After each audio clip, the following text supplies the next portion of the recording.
All right, good morning, everybody. Let's start this Rotary meeting. So I have another song quickly. I think, you know, in my theme of rain. Windows, empty hallways, pale dead moon. Aww. Human kindness, overflow, and I think it's going to rain.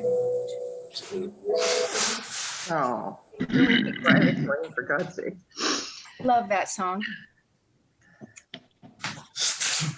That makes me Trying to keep my makeup looking pretty, for God's sakes. I want to have a good impression when I leave. Human kindness is overflowing. It really is. We got to stick with that. So anyway, is Leanna on this call today? Because I had one more song. Well, I'm just gonna play this real fast because this is one of her requests from last week.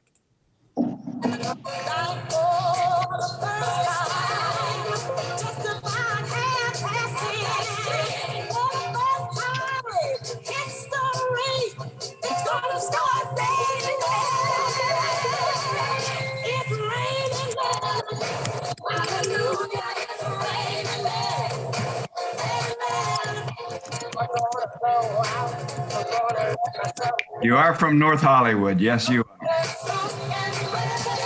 My theme song as I drive into Washington. My windows down, I'll be blaring it on the speakers. I'll be like, welcome Washington, I'm in town, woohoo! Anyway, if she comes back on, I'm gonna have to play it for her. So, anyway, since our esteemed, what were you, Sergeant at Arms? No longer our official Sergeant at Arms. Let me see who is here today. We're happy to see George with us. And I see Brad Benson. Yes, Tennessee. Yep. Hola, Brad. Thank you. So I think that's it. Sean, unmute yourself, dude. Anyway, all right. You're assuming he's in the room. So good morning, everybody. How about, this is all about Colleen this morning. Not the whole meeting, but the portion of it. So Colleen, do you have the little gift that that the elf delivered yesterday? I do. Which one of these would you like me to open first? Well, why don't you open the card?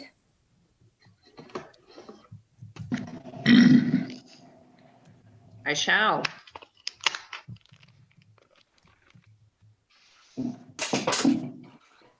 Aw, happy trails. That looks like Rusty on the card. Jade, that's Jade. Oh, cute.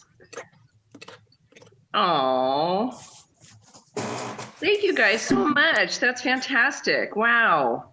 So this card lets Colleen know that we are making her an honorary member.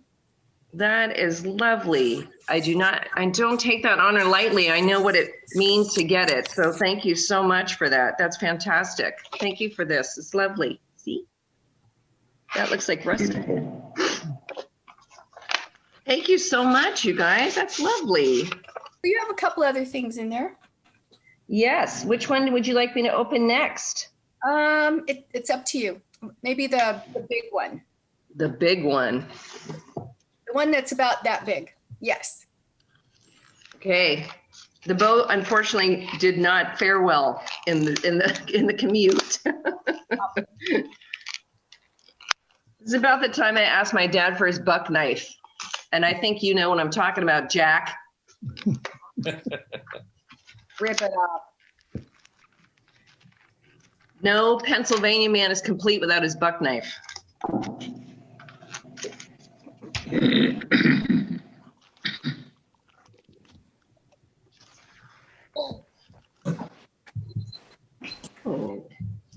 Okay, it's a box in a box. Is this going to be tricky for me to open, or Do I need to be smart about this? Hold, please. I'm having technical difficulties with myself. Okay. Oh, you guys. It's a book. It's a yearbook. Oh, you guys, don't make me cry. Oh, Lord Jesus. Right off the bat, big picture of me. Thank you, whoever put this together.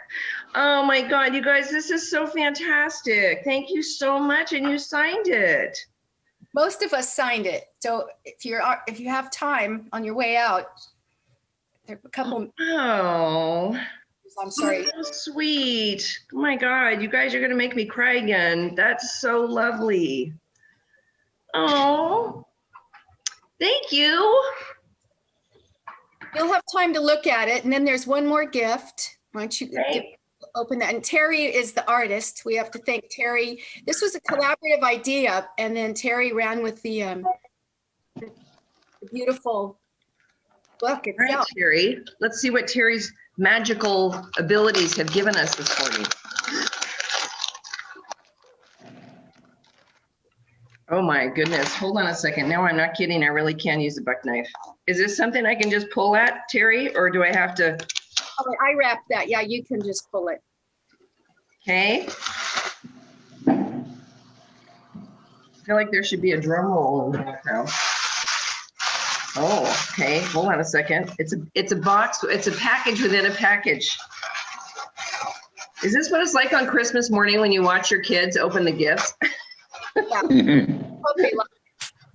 Oh my God, you guys, that's so lovely.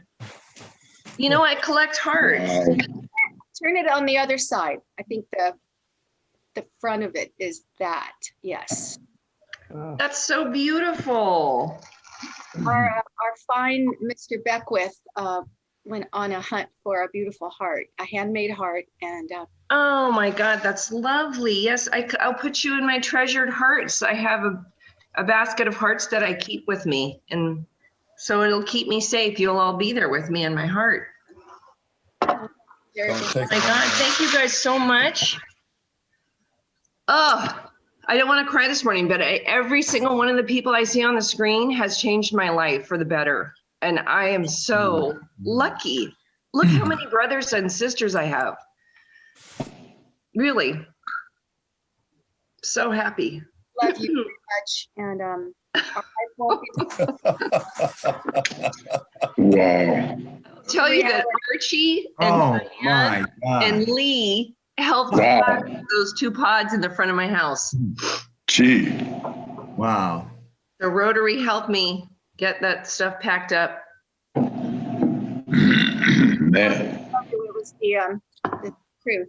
She is leaving. It is. It is proof. I drive out tomorrow morning at 6:30. Whoa. So keep me in your prayers the next 2 days. This chick's going to be driving by herself. It should be interesting.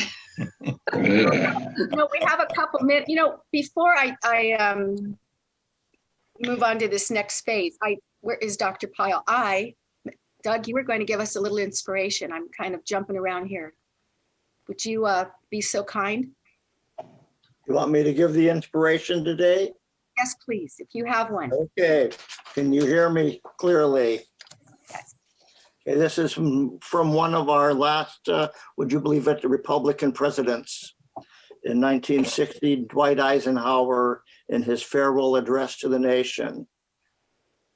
This world of ours must avoid becoming a community of dreadful fear and hate, and be instead a confederation of mutual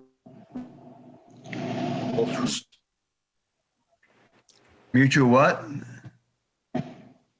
Froze up. Become a proud confederation of mutual trust and respect. Lovely. Very well. Human kindness. Chris, sorry. All right, so thank you very much, Doug. The honor of, back to Colleen quickly here. I just wanted to give our folks a few opportunities to ask Colleen. Anybody have any questions you want to ask? Like, quickly? Colleen, I've been missing meetings. I don't know whether you disclosed this to the club, but I'd be interested in knowing where you are going to be living exactly. I know Gig Harbor, and where you think you will be working, and if you're going to be crossing the Tacoma Narrows Bridge every day. Yeah, I've heard about this bridge.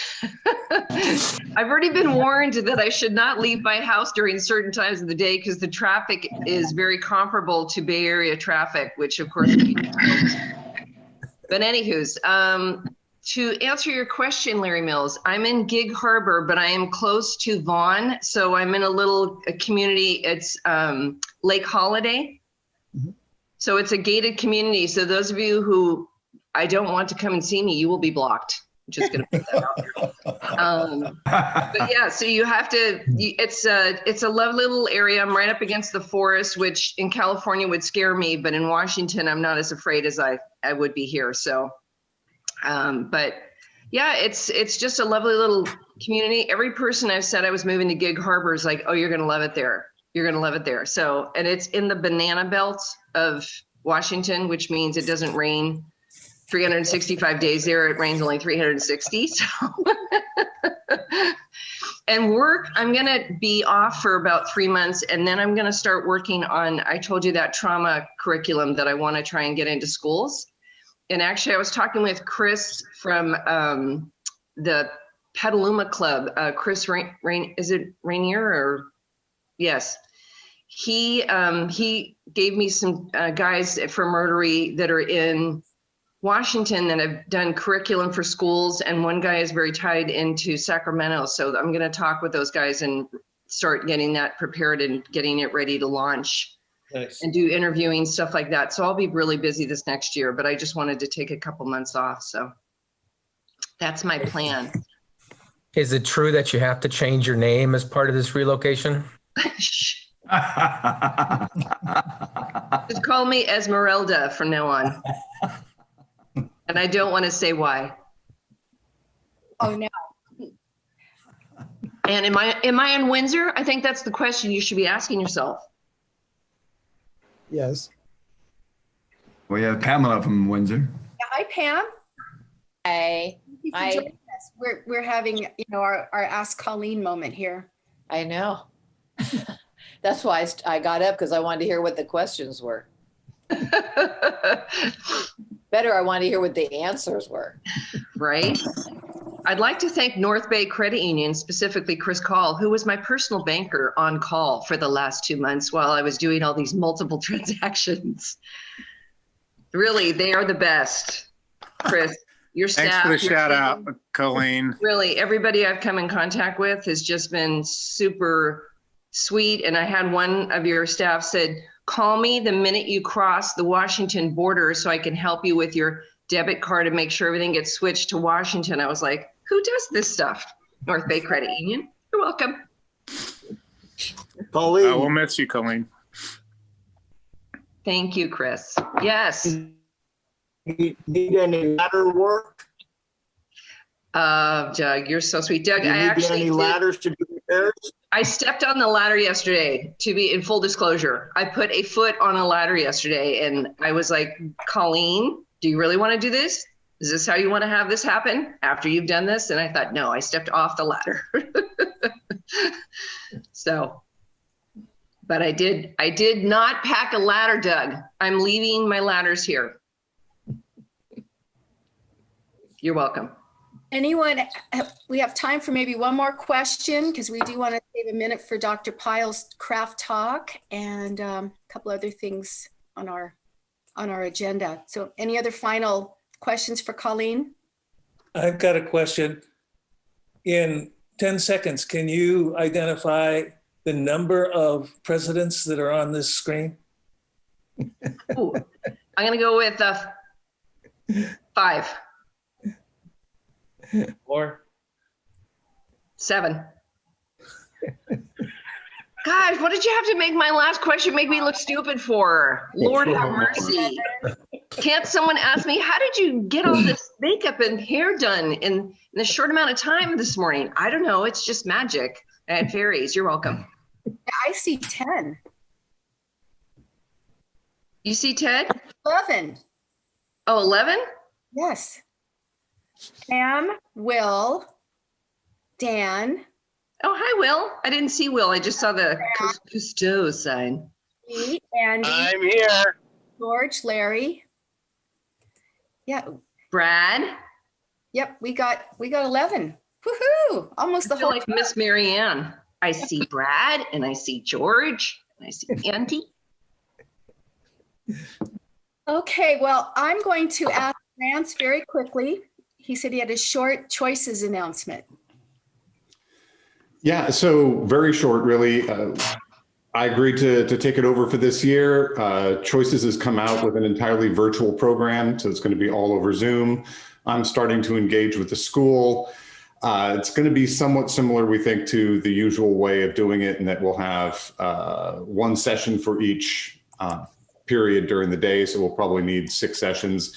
It's only going to be a 45-minute program, and it's only going to be for one day. So it's going to be much simpler, but there'll be some new training. I haven't had a chance to take it yet, so I don't know exactly what it looks like. My guess is it'll be generally pretty similar in structure, but just obviously with a lot less props. What I need to do is get volunteers, anyone who's worked with Choices before, please drop me an email. Let me know if you'd be willing to participate this year. Don't know what the scheduling is yet, but I'd like to know that we kind of have a quorum of presenters in place as soon as possible. Also, for the 4th of July, I think obviously there's vaccines coming out, but we still don't know what things are going to look like. My guess is for the 4th of July, not quite normal, but we probably want to start thinking about kind of a plan A and plan B sort of structure depending on where we are by the time we get to summer. So anyone who would be willing to be involved, at least in that thinking process, and be part of the committee to start that planning, not necessarily looking to assign specific roles yet, but please let me know. I really appreciate volunteers rather than having to go out and doing voluntolds. You might want to send out some dates for some Zoom meetings to just move it in that direction. I will do that. Great. Thank you for thinking of that. And one more question back to choices. I apologize if you mentioned this. Do we have online training set up yet? They've scheduled a few of them, and I was going to then, get people lined up. They are doing a number of online trainings over the next couple of months. Okay. So there'll be plenty of opportunities to hop on that. Okay, wonderful. Thank you, Lance. I was going to do a calendar today, but I think I'll just send that to everybody just to show what's coming up over the next couple months. I just wanted to mention, I know Will and I with different people toured the plaza last Friday night to see all the lights, and it was really fun. So if you have a chance to get out at night to look at the light, the illumination display, the artists' installations, I think they're about 17. And it's kind of fun to just take a walk through town with the map to see what different artists have come up with. I also, in support of our town, wanted to show you something that let me find my share screen here, that the city of the Healdsburg Business District Investment District is doing again. They've created a Healdsburg Business Bingo. Where is it? Oh, who's that? There we go. Healdsburg Business Bingo card. So you can see I've already shopped at 2 of the stores, and if you get 5 in a row, you can be entered into a prize. But it's a nice way to get out. Sadly, there are a couple on here that we can't do anymore, like dine in the downtown open streets. So I wonder what they'll do about that. But if you just get a chance to check that out, I think the town would appreciate it. So Dr. Pyle, do you have 5 minutes to give us for a quick craft talk? Sure. Boil your life down to 5 minutes is kind of rude. I know that. Well, it's probably more than it's worth. But anyway, I am a retired family physician, as you all know, born and raised in North of English, Scotch, and Swedish. ancestry. I have not personal, but familial experience with the 1918 pandemic when my great-grandfather died, as well as a maternal uncle died in that epidemic. Fortunately, my grandfather did not die, and that's why I'm here. Born and raised in North Dakota, small town up in the northwest corner of the state, 20 miles from Montana and 5 miles from Canada. It's a great place to grow up, lots of freedom, lots of things to do, despite being a cold and somewhat desolate and barren area. We had all sorts of summer sports and activities. We swam in a bloodsucker for a city swimming pool in the summertime. And you checked for beaches every time you got out of the water. And they finally closed it down after a dead cow floated down one summer, and they finally built a city swimming pool in the mid-50s, where I worked as a lifeguard in the late 50s and early 60s. We moved to California between my sophomore and junior year in high school, and I left a town of 1,100 people. My family of 10 was 0.1% of the population, so we had a negative impact on their size, and came to Santa Rosa, which had 30,000 people at the time, and a high school with the population of my former city. I graduated there, was active in the band and on track for a 10-day period of time, held a North Bay League record in the mile run. That would eclipse the following week at the regional meet, so I lost that honor, but I was briefly on the record book. I left Santa Rosa Montgomery High and went to Berkeley, which at the time had 33,000 students, exactly the same population as the town that I had just left. I spent 3.5 years there getting a degree in anthropology and marching in the band for 4 years. Never won a big game from Stanford, but I had a lot of other exciting things, such as the most memorable, which was playing the Battle Hymn of the Republic in the Utah Stadium in the middle of a snowstorm and got a standing ovation. It was just one of the most chilling experiences in my life, and I'll never forget that. Left Berkeley, went to UCSF, and for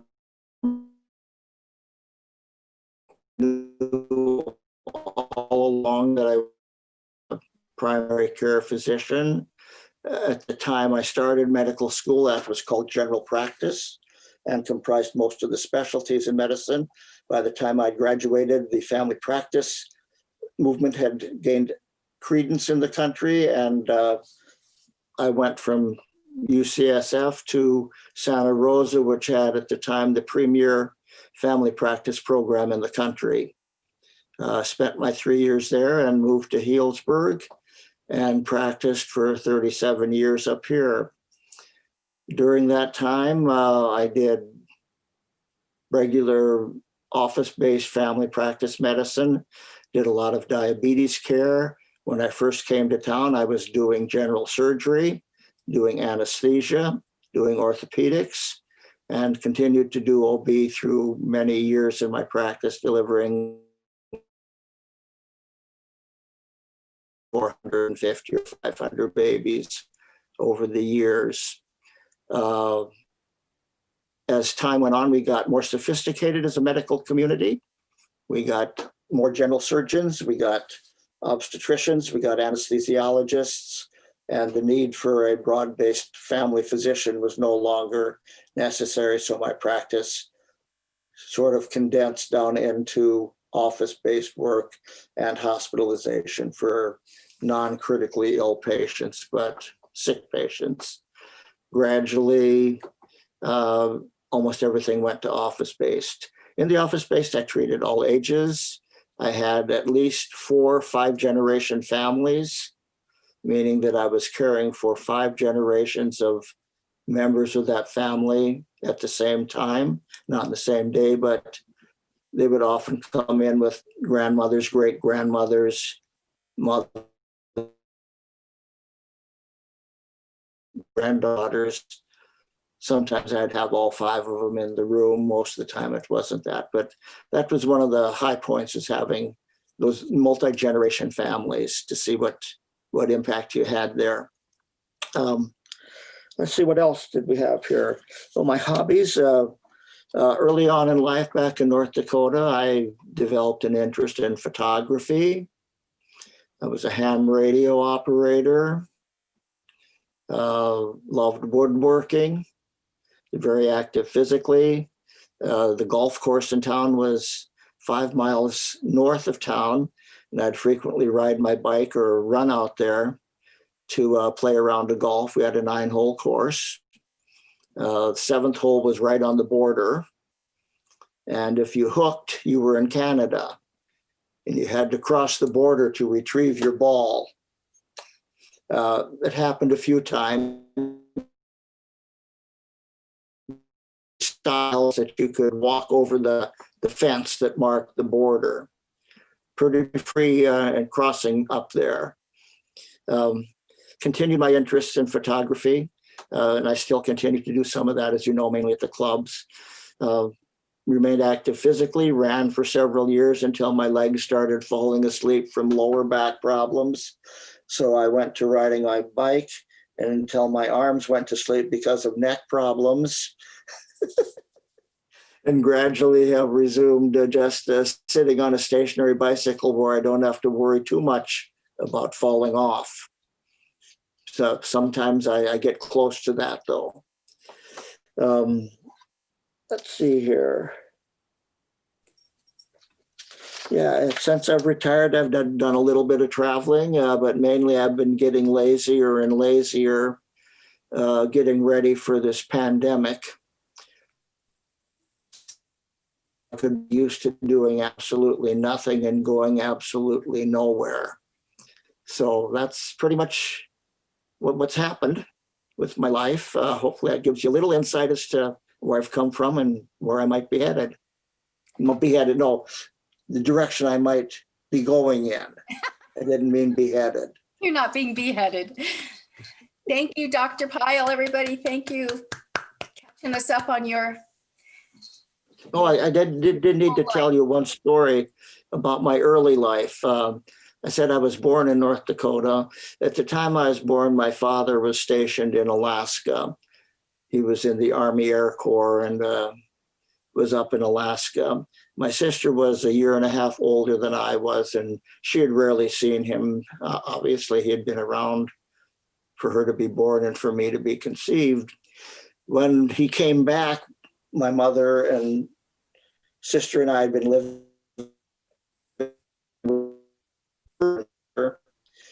and she didn't really know who he was, and she was quite frightened of him.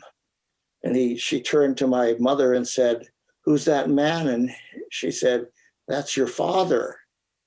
And my sister, who was 1.5 years old at the time, looked at my mom and said, "My other father?" Oh. And my dad, of course, was taken somewhat aback, but it turns out that they had been going to church and were talking about the Heavenly Father. So everything was cool after that. That's a story that's related to me by my mother's sister, who told all sorts of stories, most of which probably weren't true. But anyway, just to share that with you. All right. Well, we love you, Doug. Thank you for cluing us in.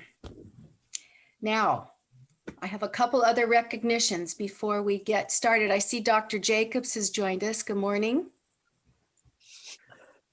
We'll be introducing you shortly.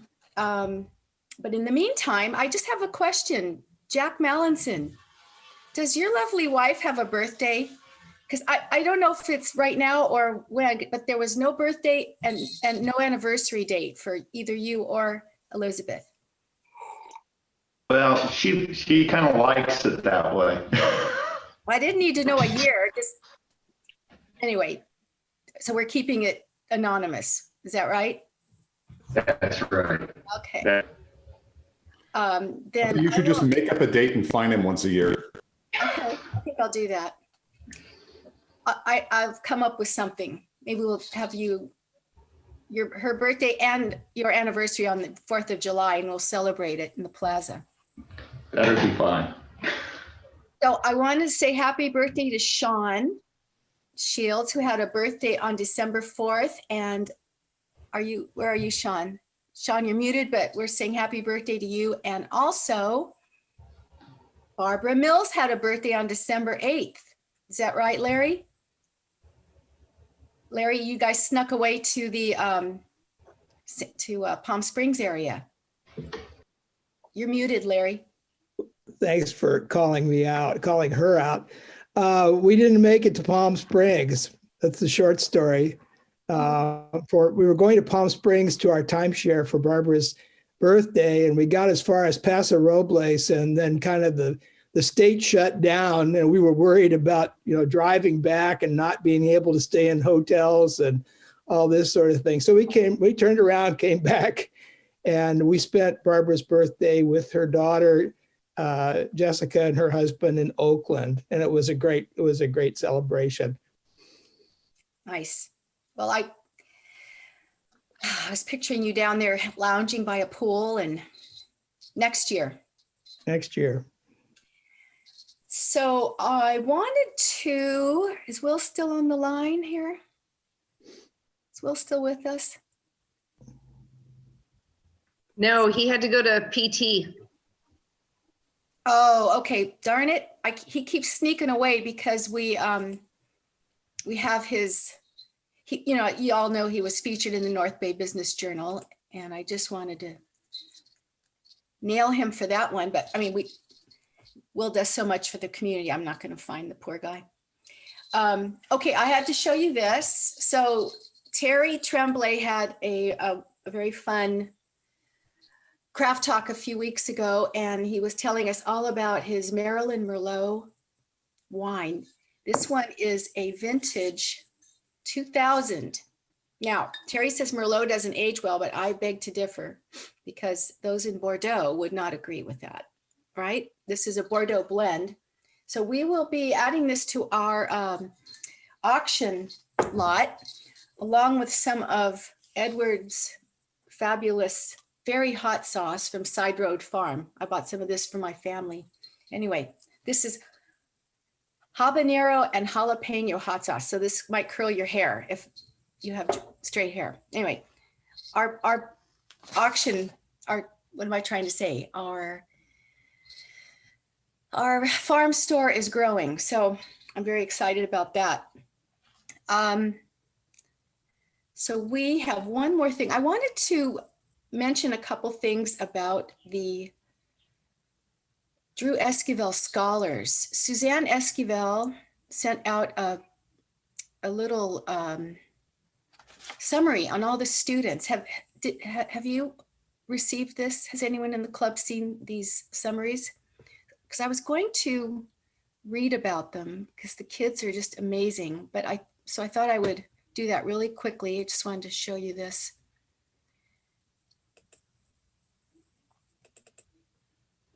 Am I sharing the screen? Oh, here we go. I am screen sharing. Okay. Let me just, so what we have here, this first young lady, Marielle, Mondego, and Becerra. I love the way Suzanne wrote these. It's like she's writing the introductions for game show contestants. You'll find 2019 scholar Marielle at the UC Davis Library studying environmental science. Marielle is studying environmental science at UC Davis. She's learning how and why humans are driving climate change, how policies to address it are made, and the impact of everyday choices. She's even learned about viruses. This is the year for solving that kind of problem. Let us know what we need to do, Marielle. We're proud to have a Healdsburg graduate on the task. And then we have Sophia, I think it's Falsone. Yale is Sophia's new home and good things are happening. Sophia's studying physics and math at Yale, but will round out her first quarter on campus with some humanities just for fun. Theoretical physics is the plan, and taking full advantage of the opportunity she has earned is the path. Just watch her go.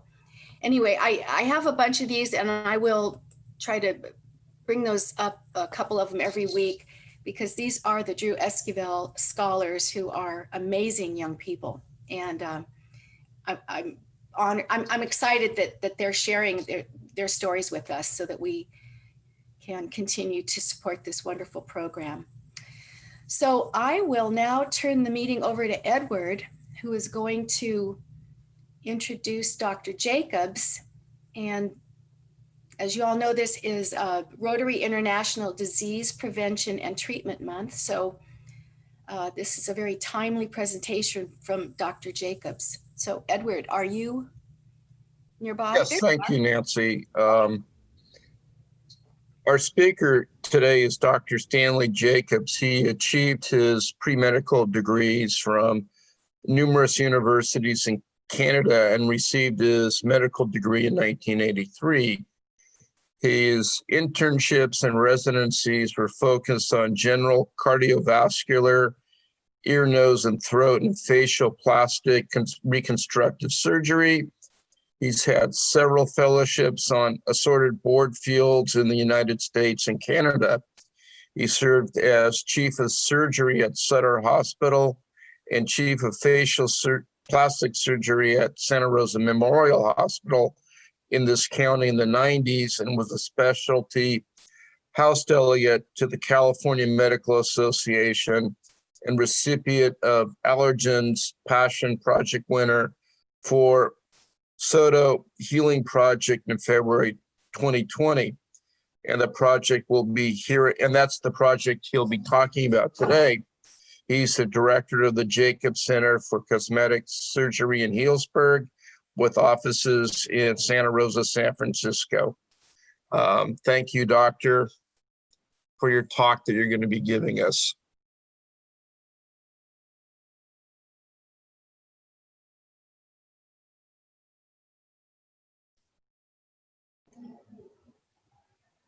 You're muted.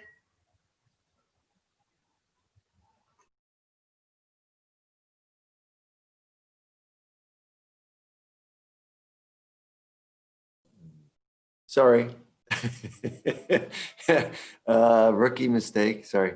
Anyway, thanks for the opportunity. I was just saying I thought I saw Doug there earlier. So I'm a Healdsburg surgeon. I practiced in Santa Rosa for a long time, and I've been in Healdsburg for since 2007, which has been great. I have a satellite office in San Francisco, but all our surgery is done in Healdsburg, and everybody kind of comes up here from the Bay Area, and we put them up in Hotel Trio or different places and tell them to go to Cousteau's and wherever else to go to. So anyway, I'm very thankful for this opportunity. It's my history sort of, I'm married, I have 2 kids. We traveled a fair amount in different places around the world, Egypt, but nowhere else in Africa.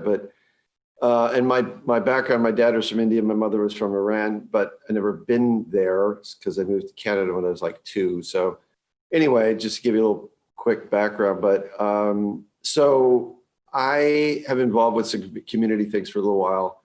I help with some Hispanic care for their population in Santa Rosa, doing general medicine actually in the back of a church in Sebastopol for a while. And that was kind of cool to help out. And then I try to teach when I can.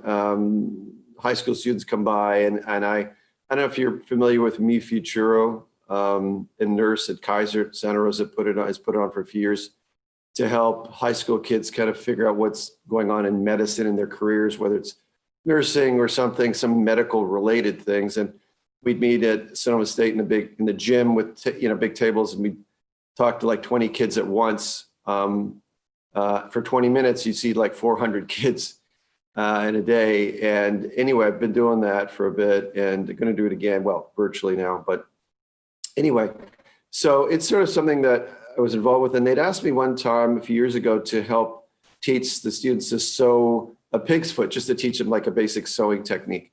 And so I'm like, sure. So I brought over some kits and things, and they were like in a horseshoe, and I think there was like 30 juniors, high school juniors. And anyway, I showed them how to do it. And I was going around the table, around this room, and I noticed that two girls sitting beside each other had done like an amazing job. They looked like they were surgical residents. I mean, it was like perfect. And so I said, do you like knit or sew or anything? They said, no, we just, did this. And I was thinking, if I could teach them in like 45 minutes to an hour how to sew a pig's foot, I could probably teach, people who really needed surgical care how to sew a wound, not too much difficulty, since their lives depended on it. So I started researching things. I know a couple that go to India a lot for wells, digging wells in Tamil Nadu, southern India. So I was talking to them, and I got to thinking, there's a lot of medical care. There's, the Smile or whatever it's called. I forget the name, Smile Train, where they go and they do cleft lip and palates. But it's like a big, organization that anesthesiologists and equipment sort of land in a place, and they do the surgery and then they kind of leave. And I thought, what we really need, or what I think people need, is basic surgical care where it's hands-on teaching. So I don't do the surgery. We don't do it. We just teach them how to do it. It's the whole, teach them how to fish thing.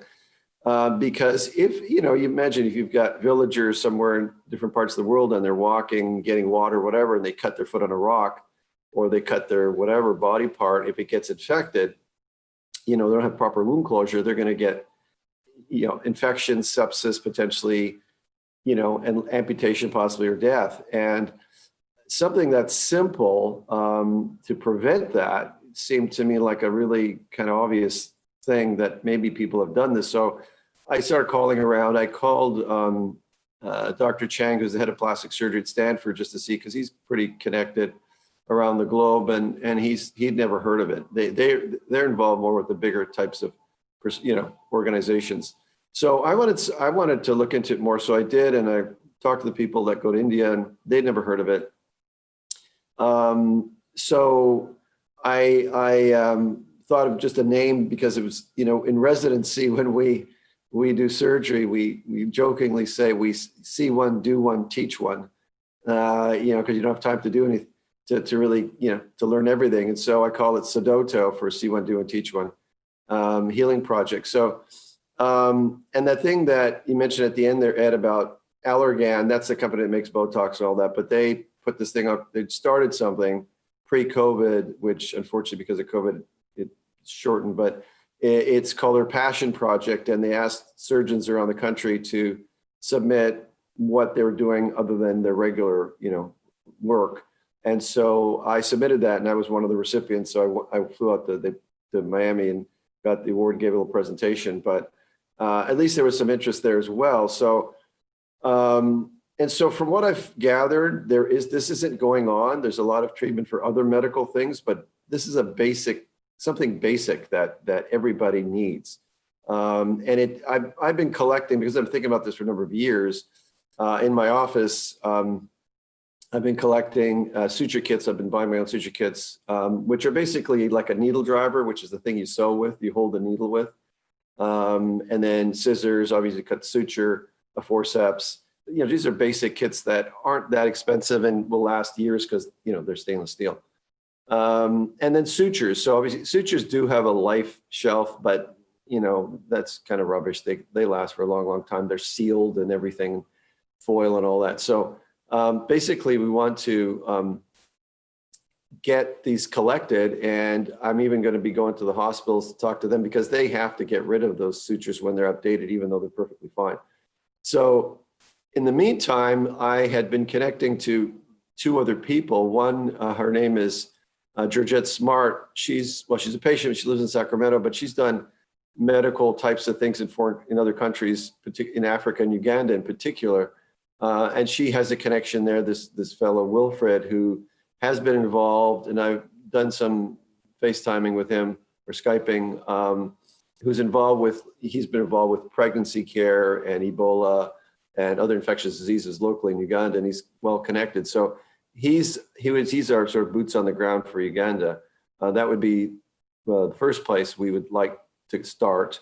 And the other person that would be involved is my wife's Joni. She's a nurse. So, and then we need a videographer because we obviously want to film all this and record this to kind of show other people and other places. So basically, what would happen is that Wilfred will organize it so that he gets maybe 10 to 15 or 20 people per day. Actually, I'm thinking of like 7 to 10 days of if I could teach 10 or 15 or 20 people per day for 10 days, and then potentially each one of those people, of course, would then go out and teach other people. So that's sort of how it would work, and then would sort of disseminate. And so it's basic care, how to clean a wound, how to sew it just superficially. We're not talking about complicated, things. Close the wound and then take out the stitches, and how to put some local anesthetic in. So basic surgical wound care. And then, obviously over time we could get, if it becomes more involved, we could go into more elaborate sort of repairs. But basically, we want just basic wound care. And so that's what I've been sort of trying to collect the tools, the equipment for that. And I'm hoping that once it disseminates, then, this could really sort of take off. A few years ago, when I was talking to the people that would go to India, they hooked me up with an article from a news article from Britain that they looked at India and found that there are these people they called quacks, which were basically non-doctors that went around the country from village to village, getting food in exchange for their care. And they would literally treat people without proper training. And then the Indian Medical Society said, well, wait a minute, that's kind of weird. But then an independent company said, well, let's get some patients and sort them randomly between these quacks and regular doctors. And lo and behold, the quacks were doing just as good job, apparently, as the doctors that were trained there. So they estimate that 1 million of these quacks are treating people in India, at least 1 million. So it just showed me that there's a real need for somebody to kind of help teach them. And part of the training will be, it's very basic, repeatable type of thing, because obviously there's languages are all over the different. And so if you imagine a plasticized sheet of paper or cardboard plasticized with just pictorially either photographs or just drawings. If it looks like this, basically do this. If it looks like that, do this. And that way you don't have to, there's no language barrier. It's really pictorial.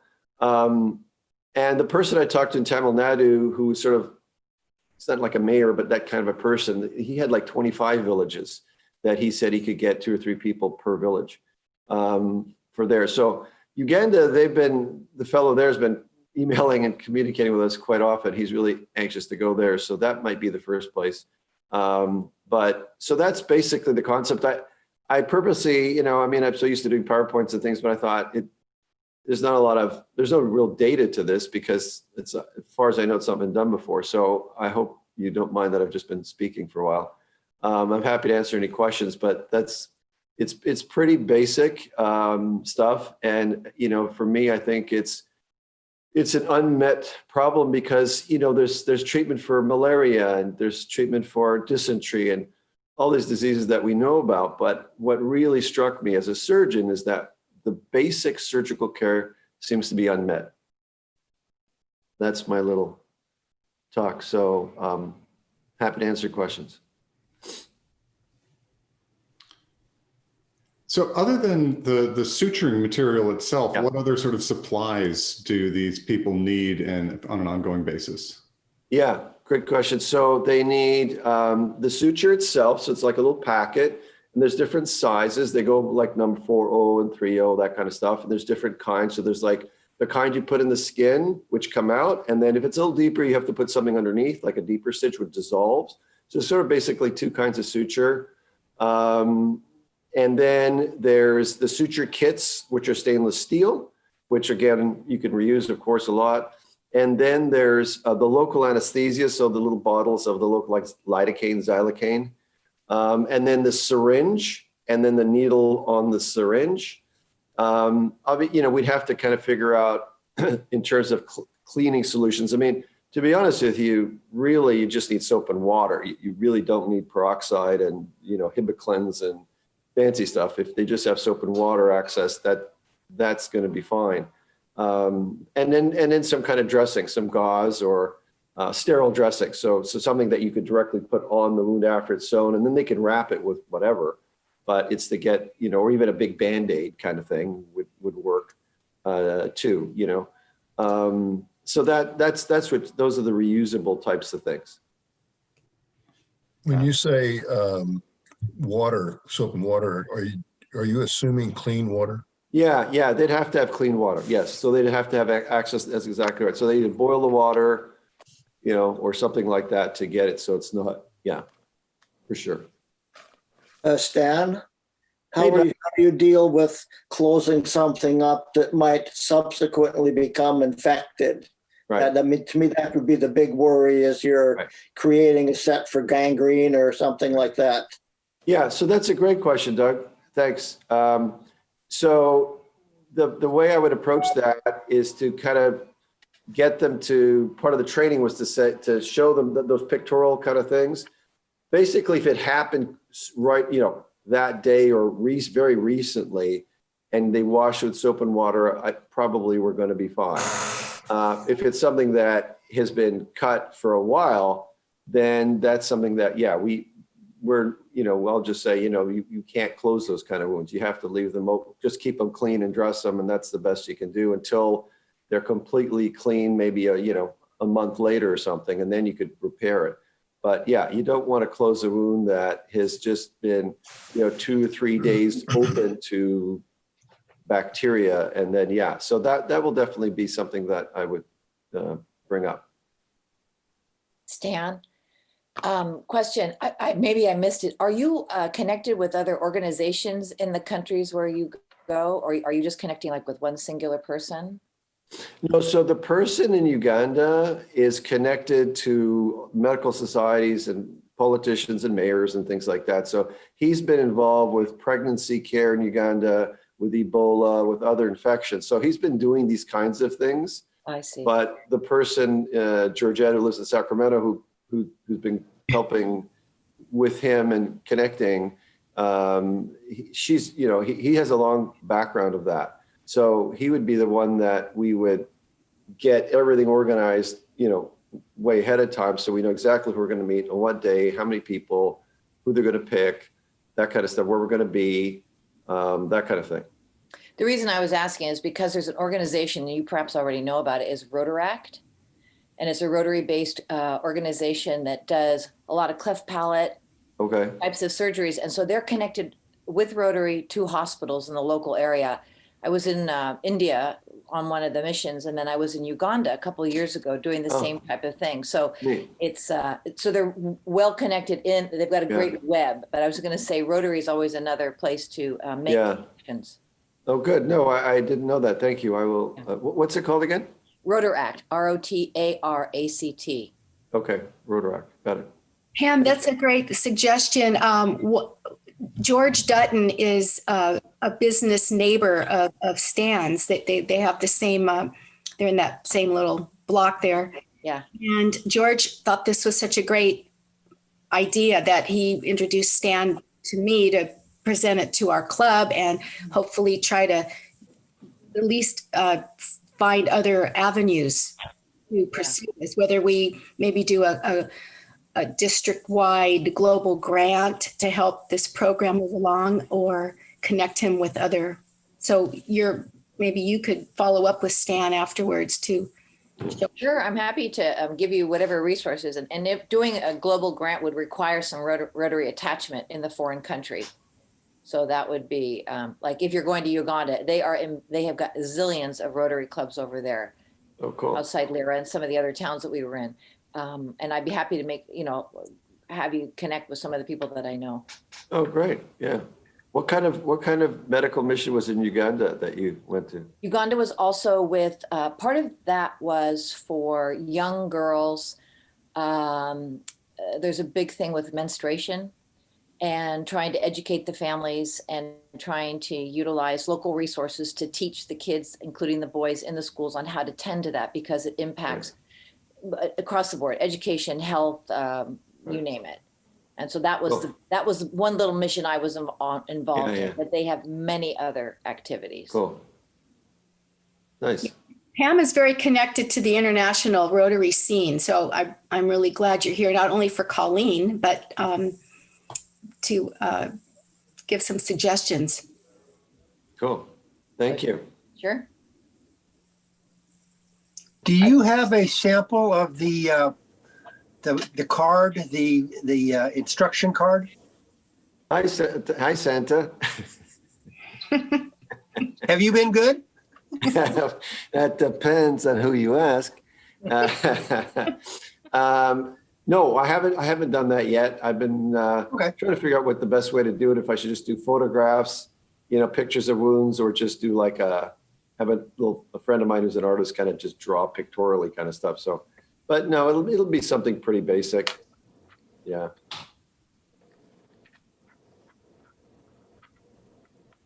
Any other questions? Larry, unmute yourself. Larry. Darn, I try never to do that, and there we go. I've had a lot of medical issues and experiences, but not dealing with sutures necessarily. What determines when sutures need to be performed? I mean, is it the length of the cut or the depth of the cut or both? Or I don't know anything about that. Okay, yeah. As opposed to just sort of taping it together like we're butterfly, or is that what you mean? Yes. Yeah. So it's usually the depth more than anything, because if the wound is too deep, then you're going to need, the wound will just fall apart if it's just sort of taped at the surface, or the scar will pull apart, because how we heal really is from the inside out. So we heal this way. We don't heal like, this way. So when it's deep, when you're putting a suture in, it's actually like a circle, right? That's why the needles for sutures are curved, because they go like that. If this is the skin and there's a cut, you want to go like a curve. And so if it's fairly, if it's deep enough that it's just going to, if you tape it, it's just going to open anyway, because it's too much tension pulling it apart because it's deep, then you need a suture. And in some, quite a few cases, if it's deeper, then you need that deeper stitch that dissolves internally that I mentioned, the deep stitch that will dissolve.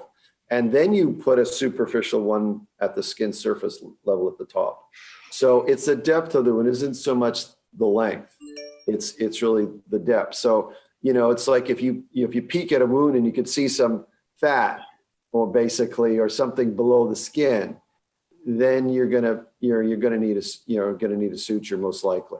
The other place that we tend to suture is on the face, just because the scars there, we don't want to have, a bad scar.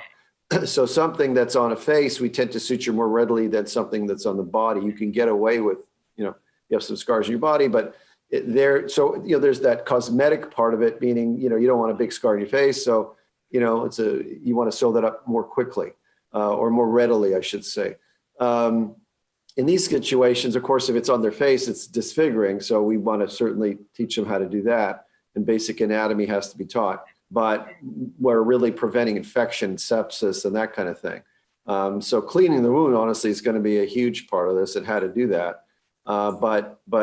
And sometimes even we call it throwing in a few stitches. You don't even have to be great at it. You don't have to be, surgical resident, like I was saying. You could just put in a few tacking stitches just to kind of close it a bit, and the body will do its thing, But sometimes, if you go to a dermatologist or some doctors, and you kind of scrape out a funny looking thing in your skin, and they leave it open to close up, but that tends to be a little more superficial, and you have to keep it clean. But if it goes deeper, you want to close it, because also it's painful when you have a wound that's open. It hurts, as we know. But you put a few stitches in and you close a wound, oh my God, it's like suddenly, everything feels better. So, but it's more related to the depth. I also found your comments about pigs' feet as practicing stitching and so forth. Would these sessions normally involve some kind of actual hands-on practice or whatever? Yeah, yes, yeah, definitely. Yes, no, they have to be. I mean, that's really what we want to do. Ideally, rather than doing that, a pig's foot, because I mean, it's easily accessible and you can do it over and over, but you know, pig's foot's pretty hard and it doesn't really simulate, you know, human tissue, especially that's alive. So what I'm hoping is that there will at least be a few people potentially that may have had a recent injury, cut, what have you, that I can actually show them how to do it live. It just, you know, by happenstance, you know what I mean? But if it doesn't, then yes, we would have to get, I mean, you know, we used to teach, when we teach residents in surgery, we used to also teach, you know, chicken skin. If you get a chicken breast and you've got the skin on it, or chicken leg and the skin on it, and you sew the skin, that's actually one way also to learn how to sew. It's more about holding the needle driver properly and just being able to, you know, to use that more than anything, and how to tie a knot that doesn't, you know, fall apart. It doesn't have to be pretty. It's really just closing a wound and getting them, showing them basic stuff, just simply like that, and getting them the tool to do it, an actual needle driver, an actual forceps. And, you know, fortunately, you know, there's surgery is the kind of thing where you really don't need a lot of instruments. If, you know, you've been doing like surgery like I have for over 35 years, you realize you really only need a few instruments. It doesn't have to be elaborate, and you can do a lot of things. So that's the beauty of surgery. Honestly, you don't need lots. There's no medicine. There's no side effects. There's no, you know, drug dosing. It's just basic surgical care, and that to me is what I love about the idea, is that it's so simple and basic that I'm hoping that it will be fairly easy to teach and take off. I have a question, Nancy. How are you going to monitor your success on this? I mean, do you have like a baseline that you start with and then you can show, because I'm sure as you expand this, that data is going to be important to getting more funding and more opportunities to teach. Well, that's a great question. Yeah, I'm all about outcomes too. So I think that a lot of it will have to depend on this guy, Wilfred, who's boots on the ground guy, that we'll have to set up, because obviously when I leave, you know, we need to know what actually happened. So we'll have to figure out a way to really, if we could use cell phones and take photographs of wounds and do that kind of thing, that's probably the easiest thing, because everybody has a cell phone. Even in these remote places, apparently. So getting that done, I think photographic documentation is probably going to be the easiest thing, to show the picture of the wound before, show the picture of the wound doing it, a picture maybe a couple of weeks after, something like that. And then we can log that. I think that would be probably the best way to document it, is pictorially. Plus that will also, you know, I'm sitting here in Healdsburg or Santa Rosa or whatever, I can look at that information and say, well, you know, person X, who's the new trained person, maybe needs more help, or, you know, that kind of thing, in terms of feedback, in terms of what they need to be doing that's a little different. So yeah, I think that it's important to track that. I think pictorially is probably going to be the best way. Yeah, I would imagine you could probably find someone to create an app for you guys because of what you're doing. Oh yeah. So do you envision any logistics problems? You're using disposable needles, right? I presume.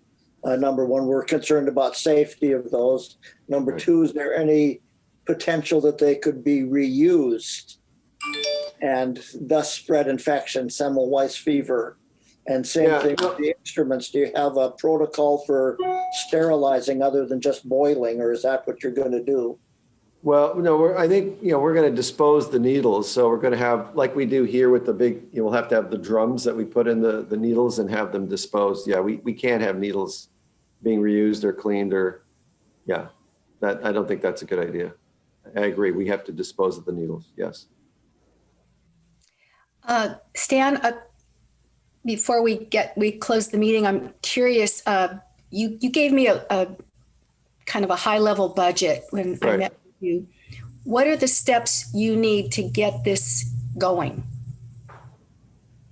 To move it? Not many. You need money, right? Well, yeah.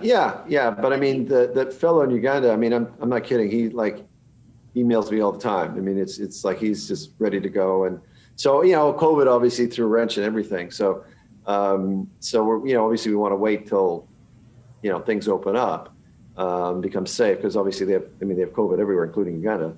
But they have a lot of really, you know, pressing issues, obviously.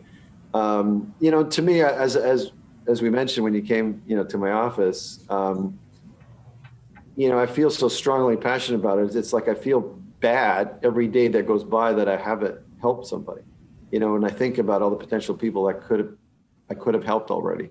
It kind of drives me a little crazy. No, we'd like to get it going as soon as things open up and travel opens up, and they're ready to go there. We just have to, you know, get going. Like I already have suture kits and I have some sutures. I mean, you know, we can get going pretty quickly. Okay. We'll get you connected with Pam offline. I will get Pam your email address and vice versa. And we can see, you know, just see what we can do as a district, as a club. You know, where I think I mentioned in our meeting, we are all a little bit behind our fundraising goals. Right. Everybody's slammed, but we don't have an international project in our club, and you know, being a part of this would be wonderful. Well, I'm very honored to have you all listen to me, and you know, give me the time to express myself, and hopefully, you know, things can work out. But I really, you know, the first real group that I've sort of spoken to about this, so other than that little award thing. But so thank you very much. I appreciate that. Yeah, thank you so much for coming today. And as a small gift and a sign of our appreciation, we're going to make a donation to our Polio Plus project in your name. I don't know. Nice. If you're aware that Rotary, along with the Bill and Melinda Gates Foundation, actually they joined us to eradicate polio, and we're down to a couple countries with just a few cases. Right. So Yeah, that's awesome. been amazing. So we just feel strong. Thank you. That's very thoughtful. That's cool. Yeah, thank you. You're welcome. Well, thank you. And I wish you a very happy holiday. Yeah, you too. And keep the earrings going. I like that's cool. You can see my sweater with the there you go. pearls. Although there you go. This is a buck, and the buck is wearing pearls. So make your own interpretation. Your own assessment there. So the last meeting of 2020 is just the 23rd, everybody. Colleen will be in Gig Harbor, and we don't have a guest speaker that day, but we are gonna have a little, just Lance is gonna share some of his current super cyber high-tech world with us, and Archie will give a craft talk, and I think Archie and Lance have been kind of cooking up a little photo contest about Christmas houses that are decorated for the holidays. And I would really beg you guys to show up Larry Mills and put on your ugliest sweater. I know Carl Milfight has one that is so awful. Carl was gathering presents at the Boys and Girls Club when we delivered them last Saturday. And I was like, whoa, that is ugly. So I was hoping he would have been here today. I have a little FYI for Colleen. I spent time working for US West in Seattle, Washington. And I commented to this one fellow who lived in Seattle. I said, gee, it's raining again. He says, no, it's Oregon mist. I says, what can you call it Oregon mist? Well, it's supposed to have gone to Oregon, but it missed. So nice. Yeah. Nice, Ted. I like that. I'll keep that in mind. Yeah, okay, very good. Anybody else have any parting words for Colleen, Dr. Jacobs? Anything else? We'll do a group hug, Colleen. Thank you to all of you. Much love. We're going to miss you, Colleen. I'll see you on the flip side. I'll see you from Gig Harbor next time. Perfect. Unfortunately, you didn't move to a different time zone, so it's still early. You know, right? Next time, Lance, next time. There you go. That's why Brad always gloats at us when he calls in. I know he does. God bless him. Well, I'll be calling in next week from Virginia, so it'll be 10 o'clock where I am. So if I make it. Thank you, everybody, for the gifts. Much love. Thanks, All right. Colleen. Good luck in Washington. Bye-bye. Thank you. Goodbye. Thank you, everybody. I'm going to close the meeting now, and y'all have a good week. Bye-bye. Thank you. Bye. Happy holidays. Adios. Yes.